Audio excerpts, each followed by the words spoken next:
हाँ फ्रेंड्स, इस HD session में आपका स्वागत है। दोस्तों काफ़ी अंतराल के बाद ये वीडियो लेकर आए हैं। थोड़ा सा बैकग्राउंड में आवाज़ भी आ सकती है क्योंकि थोड़ा सा कुछ आस-पास में जो है क्योंकि जो हमारा कमरा है वो एकदम नॉइस प्रूफ नहीं है, तो इसलिए कुछ बैकग्राउंड की म्यूजिक आ सकती है। चूँकि भागवत हो रहा है तो उसमें संबंधित कुछ थोड़ा सा डिस्टर्बेंस हो सकती है। चूँकि वीडियो बनानी आवश्यक थी इसलिए थोड़ा सा जो है आज हमने ये वीडियो बनाई। वीडियो पूरी देखिएगा, अगर समय हो वीडियो अच्छी लगी है तब लोगों तक शेयर भी करिएगा। जैसे कि पिछले मंथ की जो रिपोर्ट आई है उसमें कई वीडियोस को हमारे बहुत से लोगों तक शेयर किया गया, 500 से अधिक शेयर्स हुए हैं और उसमें से अधिकतर वीडियोस जो शेयर हुए हैं वो है हमारे आउटसोर्सिंग के। समझ सकते हैं कि जो आउटसोर्सिंग की जो वीडियो है वो ज़्यादा शेयर की जा रही है। तब इसका मतलब ये हो गया कि जो लोग हैं वो आउटसोर्सिंग से संबंधित जो न्यूज़ है उसको महत्वपूर्ण खबरें हैं उसको ज़्यादा जानने की कोशिश में। तो आज भी वीडियो हम आउटसोर्सिंग पर ही लेकर आए हैं और आशा है कि आपको जरूर पसंद आएगी। आउटसोर्सिंग एक ऐसा मुद्दा जो कि हमेशा चर्चा में बना रहता है, रोज़ पेपर में आता है, रोज़ न्यूज़पेपर में आता है। क्योंकि ऐसा मुद्दा ही है कि जो कि रोज़ न्यूज़पेपर में आएगा ही आएगा। दोस्तों जैसे कि आप जानते हैं अभी एक हाई कोर्ट का निर्णय है, उसकी चर्चा कर लेते हैं थोड़ी सी। हाई कोर्ट ने एक निर्णय दिया था कि जो मानदेय होता है वो रोक लिया गया। अब हाई कोर्ट ने सरकार से पूछा कि ये बताइए आपने जो मानदेय रोका वो किस आधार पर रोका। यानी कहने का मतलब ये हो गया कि अगर आप किसी का मानदेय रोक रहे हैं तो फिर उसका वाजिब कारण होना चाहिए। ऐसा नहीं कि बस थोड़ा सा कोई काम करने में लेट हो गया है, कुछ भी हुआ तो आपने मानदेय रोक लिया और फिर बाद में जो है जब आपसे कारण पूछा जाए तो आप कारण भी नहीं बता पाएँ। कई बार हम देख सकते हैं कि यूपीएस आरएलएम में बहुत से लोगों की रोज सैलरी रुकी हुई होती है क्योंकि एक ऐसा प्लेटफॉर्म, ऐसा मिशन है जिसमें सब काम तो हो ही नहीं सकता कभी, क्योंकि एक पूरा मैकेनिज़्म है महिलाओं के बीच में चलना है इस प्रोजेक्ट को, तो उसमें भी समस्याएं आती रहती हैं। रोड बेस में भी है, उसमें अधिकतर कटौती होती रहती है क्योंकि जो है उसमें भी ये समस्या रहती है। इसके अलावा भी कई डिपार्टमेंट्स हैं जहाँ पर टारगेट बेस्ड काम है और वहाँ पर सैलरी अधिकतर रुकती रहती है। लेकिन होता क्या है कि बहुत ठोस कारण न होने के बावजूद भी सैलरी को रोक दिया जाता है। फिर क्या होता है कि वो सैलरी बाद में आ नहीं पाती। क्यों नहीं आ पाती? क्योंकि वह सैलरी जब रोकी जाती है तो सैलरी विभाग अगर दे रहा तो ठीक है, भाई विभाग दे रहा तो विभाग के पास डेटा है। अधिकतर क्या होता है जितने भी आउटसोर्सिंग कर्मचारी हैं वो आउटसोर्सिंग पर हैं। अब आप समझ सकते हैं कि आउटसोर्सिंग में क्या समस्या है। आउटसोर्सिंग कर्मचारी जो भी होते हैं उनकी समस्या हमेशा ये बरकरार रहती है, जैसे हमने पिछले भी बताया जो है। तो यानी कहने का मतलब हो गया कि आउटसोर्सिंग के जो बंदे होते हैं वो हमेशा अपनी सर्विस प्रोवाइडर की तरफ देखते हैं कि वो सैलरी समय से मिल जाए, लेकिन होता नहीं है ऐसा और समस्याएं बरकरार रहती हैं। तो दोस्तों हम आपको बताना चाहेंगे हाई कोर्ट का एक जजमेंट आया था। उस जजमेंट में जैसे हम बता भी चुके आपको कि एक नज़ीर बन गई कि किसी की भी सैलरी बिना किसी ठोस कारण के आप रोक नहीं सकते हैं। यानी कोई ठोस कारण होना चाहिए तभी आप सैलरी रोक पाएंगे, अदरवाइज नहीं रोक पाएंगे।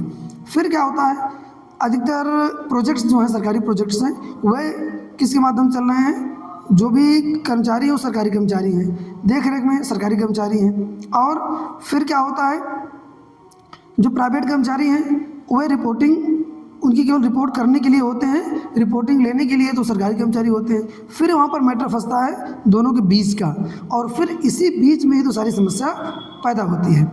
जैसे कि पिछले दिनों आप देखे होंगे कई वीडियोस लगातार हमने आउटसोर्सिंग पर अपलोड किए हैं चैनल पर और वहाँ पर आप शायद देखे होंगे। अगर आपने देखा होगा तो आपने जाना होगा कि आउटसोर्सिंग क्या होता है, विभागीय संविदा क्या होता है, इत्यादि चीज़ें वहाँ पर आपको पता चली गई होगी।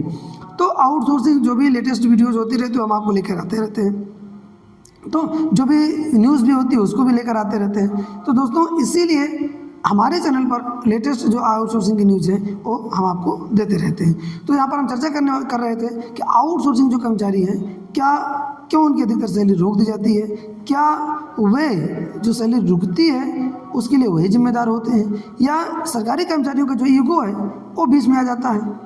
ये बातें भी यहाँ पर लागू होती हैं। तो यानी कहने का मतलब ये हो गया कि जो सरकारी कर्मचारी हैं वो भी और जो प्राइवेट कर्मचारी हैं वो भी।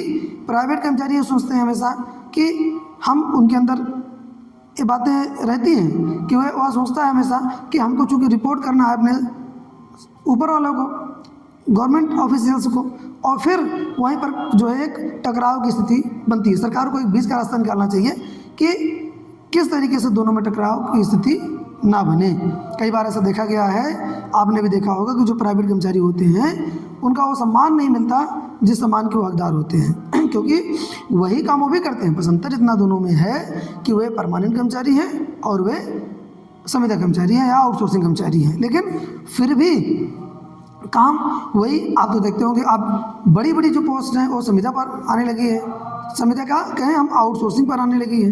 मेडिकल कॉलेज में आप देखेंगे और भी जगहों पर देखेंगे, वो सब जो वैकेंसीज़ हैं वो वैकेंसीज आउटसोर्सिंग पर आने लगी हैं। तब आप क्या करेंगे वहाँ पर भी तो डॉक्टर्स हैं और भी जो आउटसोर्सिंग के बंदे हैं सबके सब आउटसोर्सिंग पे ही तो रखे गए हैं। तब उनको किस तरीके से उनको बाहर रख सकते हैं, उनके नज़रिए को कैसे कर सकते हैं, यानी ये सब चीज़ें वहाँ पर भी नोटिस करने वाली होती हैं।